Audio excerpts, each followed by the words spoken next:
When I left for 6 months to manage a federal operation downstate, I thought I'd be returning home to acres of peace, crops, and stillness. But instead I came back to bulldozers, scaffolding, concrete walls, and a homeowners association, claiming my land was part of a new luxury condo project, not leased, not sold, just taken, and the moment. I flashed my BLM badge, the same badge I'd worn through wildfires, shootouts, and weeks in the desert. The board president dropped his phone, and his smug little smile vanished. They thought I was just some dumb farmer. They had no idea who I really was. Cut to black screen. Slow text fades in. Stay till the end to hear how this ends, and why it's only just begun. I hadn't seen my land in half a year. I'd left it in the hands of my cousin, Javier. Reliable, quiet, doesn't like trouble. But when I pulled up to the old dirt road that led to my farmhouse, my tires stopped. There was no farmhouse, no barn, just a concrete skeleton, wrapped in scaffolding and tarps that read Pine Grove Estates Phase 1, Phase 1. I slammed my truck. Door so hard the mirror shook. My boots hit the dirt like gunshots. Javier, I called. No answer. I ran up the hill where my father's old tractor used to sit. It was gone too. So were the fences. So were the cattle. In their place, porta potties, cement trucks, survey flags, and a construction crew arguing in Spanish. One of them looked up. Señora, esta es zona privada. This is my land, I yelled. Where's my house? Where's Javier? He stepped back. Confused. Habla con. HOA. HOA. What HOA? Backtrack. 8 months ago, I'd signed a contract with the Bureau of Land Management to oversee an anti-poaching task force on protected desert range. 6 months minimum, remote, off-grid. I knew I'd be gone. And Javier had agreed to look after things before I left. I'd received one letter unsigned, warning me that undeveloped land in this area may be subject to rezoning under County Code 145C. I threw it away. I'd had this land in my family since my grandfather came back from Vietnam. Rezoning? For what? We weren't even inside city limits, at least. We weren't. But that's where the trick began. There's a strip mall in town with an office that reads Pine Grove Community Services Office. I walked in with my boots still muddy from my land, my badge in my pocket, my fists tight. At the desk, a blonde woman glanced up from her iced coffee. Are you here for the orientation meeting? I stared. No, I'm here because you built a condo project on my farmland. She blinked, then smiled with a kind of tired Karen energy. Okay, do you have a parcel ID or a lot number? It's not a lot. It's a ranch. It's when he walked in Curtis Lane. Mid-50s, red polo, HOA name tag. Sunglasses indoors. He looked at me like I was nothing. I believe we've already handled this matter with county. If you feel you have a claim, I pulled my badge. Bureau of Land Management. Curtis's jaw twitched. He didn't know what to say, but the secretary did, ma'am. You don't have jurisdiction here? I held the badge closer. This land includes a protected heritage site, Section 4 to C. You just bulldozed my family's well and a grave marker. That's when Curtis dropped his phone. Here's what I didn't know. 4 years ago, the town council rewrote the annexation boundaries. Quietly, no press. No town hall. No ballots. Turns out, there's a legal loophole in our county if a landowner doesn't actively file a dispute within 90 days of annexation. The zoning change becomes final. And who's going to challenge an annexation? Someone. Who's deployed? Someone tending cattle? Someone without a lawyer? That's how HOA developers like Curtis operate. They target the edges, the old farms, the quiet folks. They buy off one neighbor, then another, then slip in a boundary change. By the time you notice, it's not your land anymore, it's theirs. Took me 2 days to find my cousin. I had to go through the sheriff's office. Javier had been arrested, trespassing. They said he was caught squatting in a construction trailer on private land. He was bruised, thin, unshaven. I tried to fight it, he whispered, but they brought in fake cops, fake papers. One guy said he had a deed. I knew it was forged. My blood boiled. This was war, Before all this, before the BLM badge. Before the city corruption, I was just a girl running barefoot through fields of hay and wildflowers. My father built the barn himself, plank by plank. My mother buried our dog beneath the sugar maple by the gate. This land fed us. This land raised us. It's not just a patch of dirt, it's blood. And they thought they could erase that with concrete. After I left the HOA office, I posted a video. Online. Me. Standing in front of the bulldozed farmhouse, my voice shaking. This is federal land. This is ancestral land. And they're building condos on it. It got 22,000 views overnight. 2 environmental lawyers reached out. A tribal preservation officer DM'd me. Even someone from the state attorney general's office liked the video. Curtis didn't know what he'd stirred up. The next week, tried to bring in another crew, this time with sheriffs. But I stood at the gate with my badge, with 3 lawyers, with local news cameras rolling, and for the first time, Curtis didn't smirk. He froze, because I wasn't just a nobody. Was federal enforcement. I was heritage protection. I was everything they didn't count on. They thought I'd be scared. They thought I'd go away quietly, like so many others before me. But they didn't know I've spent the last 15 years standing toe-to-toe with drug runners, wildfire arsonists, and corrupt officials. This isn't just about me anymore. It's about how many people have lost everything to greedy. UAS and silent city deals. So stay with me. Watch till the end, because what happens next? It gets worse before it gets better. And someone very powerful shows up. Someone Curtis never thought I had on speed dial. Curtis didn't show his face again for weeks. He stopped answering calls. His secretary said he was traveling for business, but I saw his car parked behind the town courthouse. Same red sedan, same license plate I remembered from the day he dropped his phone at the sight of my badge. It didn't matter. I wasn't waiting for him anymore. The lawyers I'd found through that viral video, Rachel and Antoine, flew in from Sacramento, environmental and land use specialists. They brought thick folders, aerial photos of the property, county zoning codes highlighted in yellow, and a map. That map changed everything. Because on that map, printed and certified by the Bureau of Land Management, the borders were clear. My ranch was never annexed. The Pine Grove HOA had forged the zoning overlay. Someone had copied county property lines and altered them using a scanned document. Even worse, the updated map they'd filed with the assessor's office was missing a page.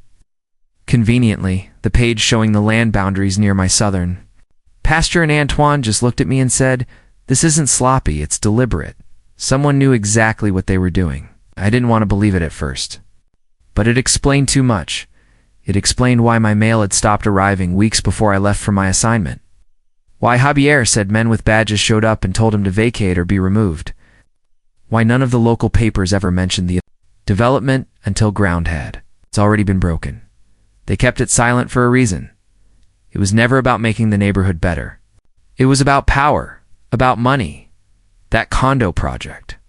It was tied to a real estate group based in Los Angeles, one known for using shell corporations to snatch up farmland near highways, flip it with zoning variances, and sell to developers, who never even see the property in person. And the HOA? It was nothing more than their puppet. 3 days after the map discovery, Antoine requested a meeting with the county clerk. She didn't want to talk. Then she did. And what she said turned my stomach. She had been pressured. Curtis and 2 others from the HOA board had advised her that the documents were legit and that they'd already settled compensation with the landowner, me. She'd signed off under the assumption that I had agreed to sell. She almost cried when she realized. She'd been lied to, but realizing it wasn't enough, they'd already poured foundations into my fields. They'd paved part of the western orchard for parking spaces. What used to be my grandmother's garden was now a gravel pad for dumpsters. Stood there one afternoon, looking at where the rose bushes used to grow. My boots sunk slightly in the fresh dirt, and I did something I hadn't done in years. I knelt down and wept.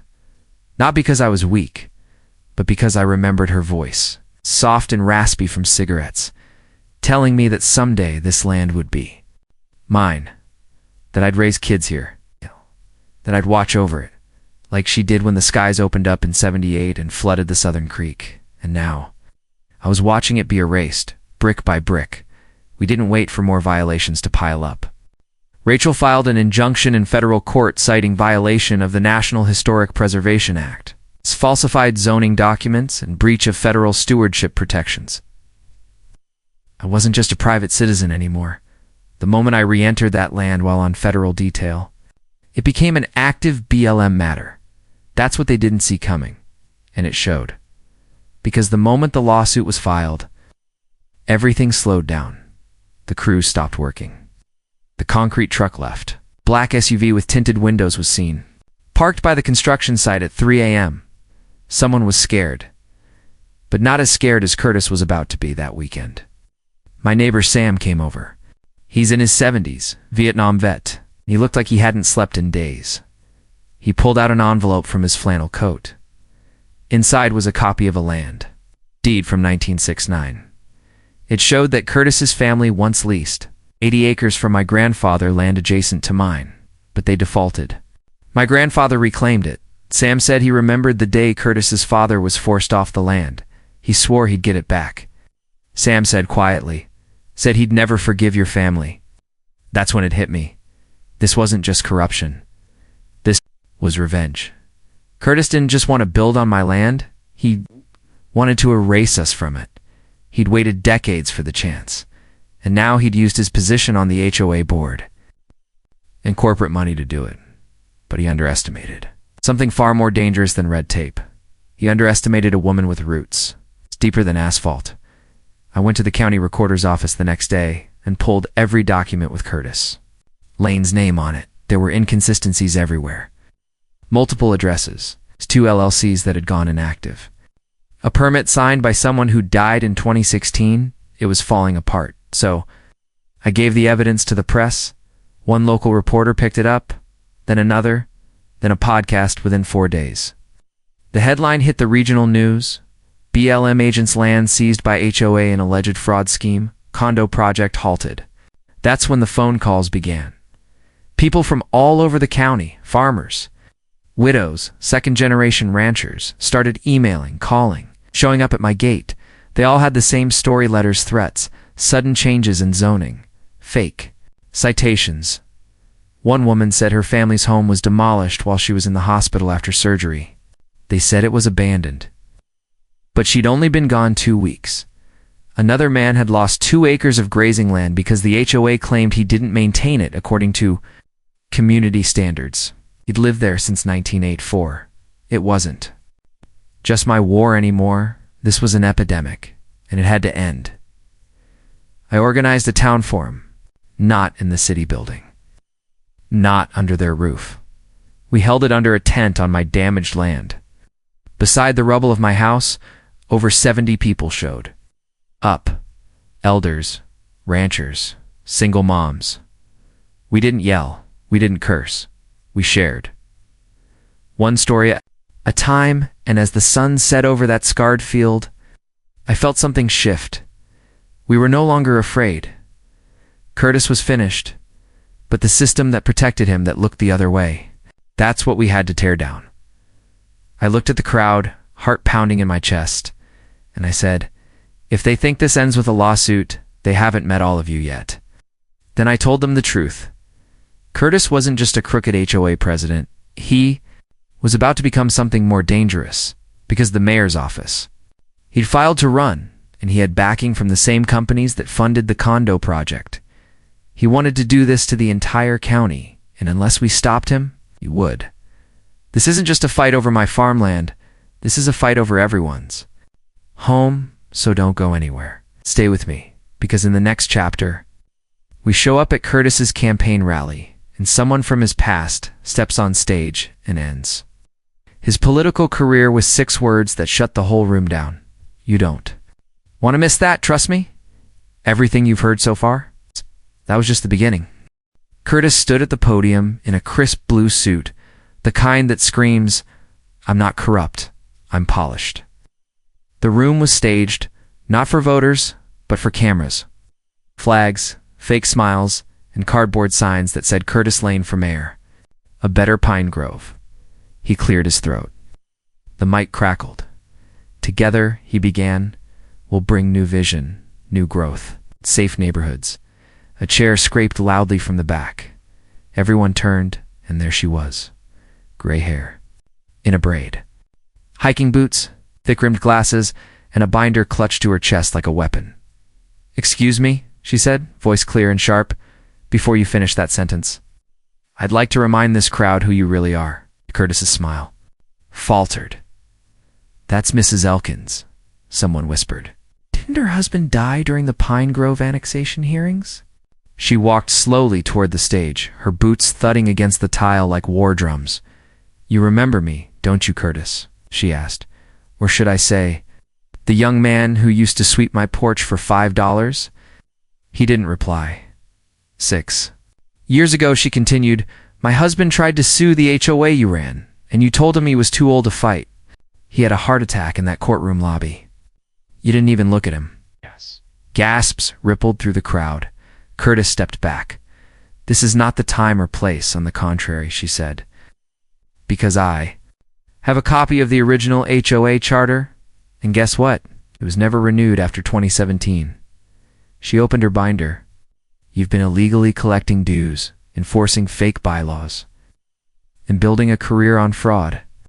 The room exploded. Not with applause, with noise. Reporters scrambled. Flashbulbs burst. A cameraman dropped his rig, trying to get closer. People started shouting questions, not to Mrs. Elkins, to Curtis, and he had no answers.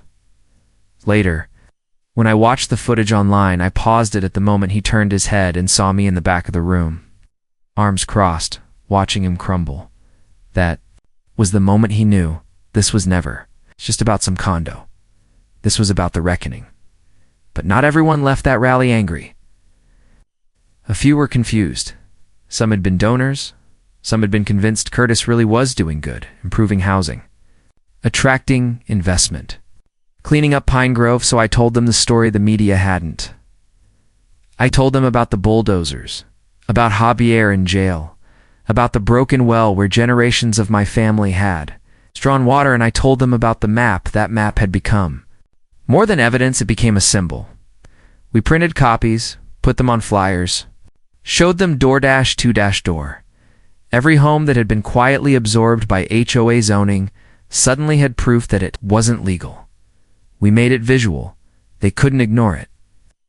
Anymore, the town began to change. You could feel it. The grocery clerk no longer smiled when Curtis walked in. The sheriff, the same one who arrested Javier, avoided me at the farmer's market at night. I'd hear whispers on scanners, HOA board members deleting emails, removing signs from properties, quietly resigning. But one person didn't hide. The mayor. She called me directly, said she wanted a meeting.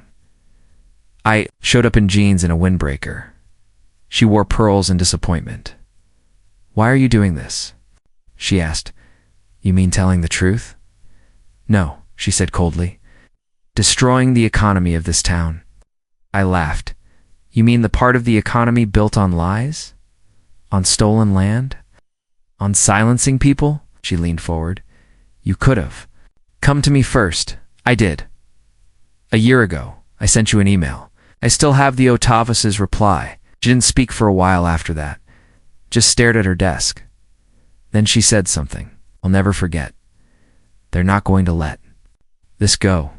You made enemies you don't see yet." I stood. "I'm not scared of enemies. I've faced men with rifles and night vision. You think I'm scared of HOA board members and land flippers?" She didn't reply, but her silence said everything. She was right. They didn't let it go. One night, my tires were slashed outside the co-op. Another night, I came home to find the barn set on fire.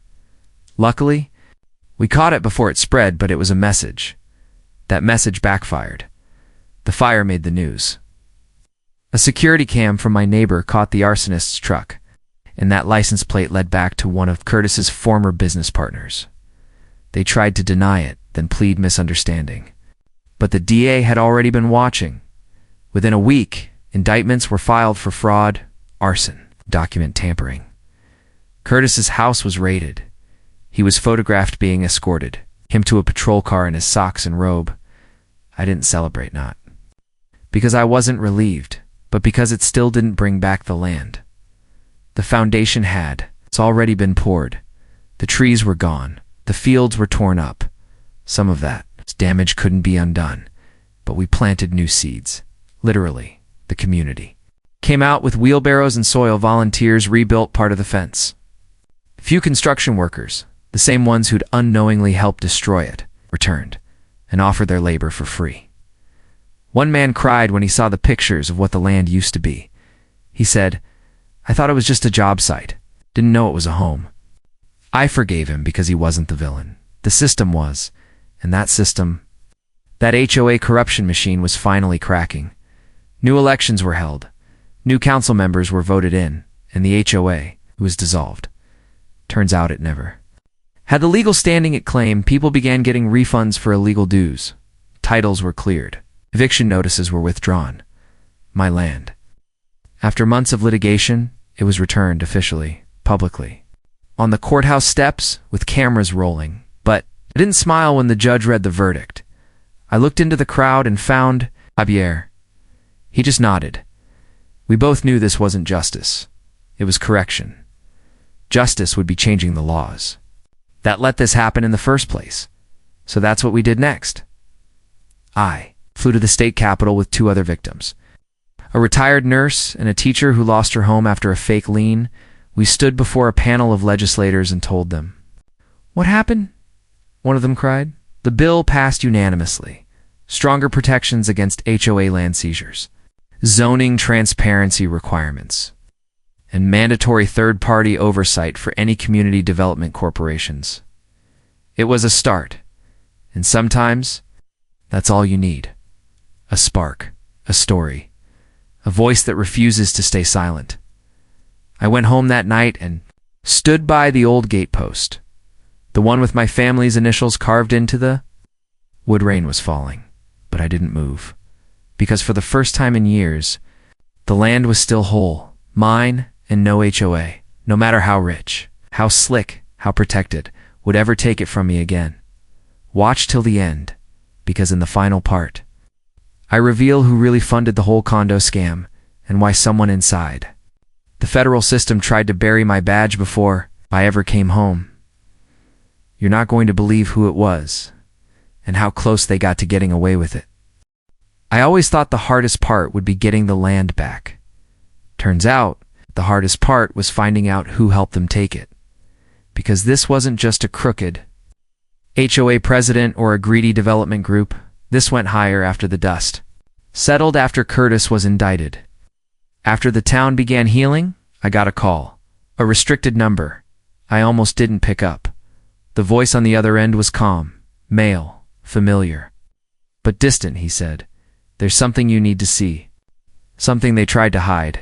Come alone. I met him in a diner an hour out of town.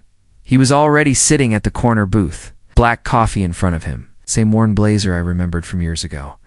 His name was Alan, a BLM regional analyst who once trained under me. He slid a file across the table.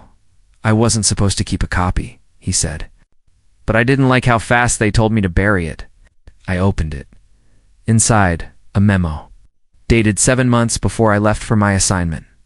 Subject line, "Request for expedited land reclassification. Section 4 to see perimeter. My land. Signed by someone inside the Department of the Interior. Stamped approved." I looked up, cold creeping down my spine. They approved the reclassification. I asked. Alan nodded. They were told it was non-active land, that the caretaker had vacated it, that it was unclaimed. Who told them that? He hesitated. Then he said the name. I felt sick. It was someone from inside my own BLM division, someone who knew exactly where I was going, when I'd be gone, and how long I'd be off-grid. They used my assignment to time the seizure, because with me out of the way, there'd be no one to question the reclassification. It wasn't just corruption, it was betrayal. I thanked Alan, left the diner and drove. For 3 hours in silence. Back to the land. Back to the dirt and wind and open space. I walked the fence line alone. Every post I passed had a memory. My father's hammer, my mother's voice humming old songs, Javier. Chasing chickens barefoot. It was personal now. It always was. But now it had. Names, faces, dates, and I wasn't going to stay quiet. I went public again. This time not just about the HOA, but about the internal government process that let this happen. I posted the memo, redacted only where required by law. The reaction was explosive. Local news wasn't enough. Regional press picked it up. Then National Federal Land Agent exposes internal plot behind HOA land grab. I was invited to testify again, but this time wasn't to a sleepy state subcommittee. This time, it was in D.C. House Committee on Land and Natural Resources.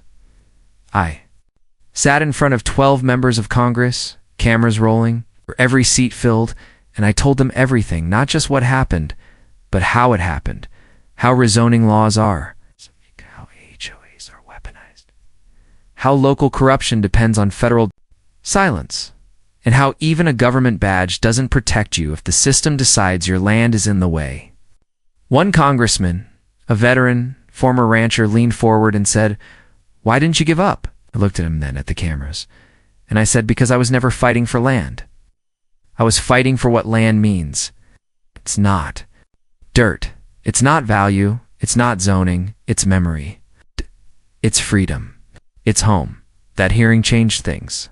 Oversight reviews were launched. The Department of the Interior opened an investigation, and the man who signed off on my lands, reclassification? He was fired, quietly, but permanently. I don't know where he is now. I don't care, because I got something better than revenge. I got accountability, and that changes more than one plot of land. It changes precedent. Javier came back to live on the land with me. We rebuilt the barn smaller, but stronger. Neighbors pitched in. We started growing again. Real crops this time, not just weeds and regret. And every time I look out over those fields, I don't just see what was saved. I see what we saved. Because I wasn't alone in this fight.